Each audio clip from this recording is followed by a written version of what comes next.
আজকে তৈরি করছি মচমচে ফুলকপির পকোড়া। একদম সহজ উপায়ে ঝটপট তৈরি হবে এই সুস্বাদু রেসিপি। চলুন দেখে নিই কিভাবে মাত্র কয়েক মিনিটেই এই মজাদার নাস্তা বানানো যায়। ভিডিওটি ভালো লাগলে অবশ্যই লাইক, কমেন্ট আর সাবস্ক্রাইব করতে ভুলবেন না। চলুন শুরু করা যাক। ফুলকপির পকোড়া বানানোর জন্য প্রথমে ফুলগুলোকে কেটে নিতে হবে। এবার জল গরম করে তাতে সমস্ত ফুলকপি দিয়ে লবণ দিয়ে 40% মতো সেদ্ধ করুন।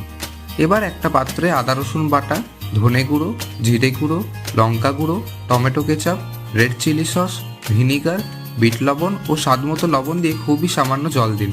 জল দেওয়ার পর চালের গুঁড়ো ও বেসন দিয়ে মিক্স করে গাঢ় ব্যাটার তৈরি করে নিন।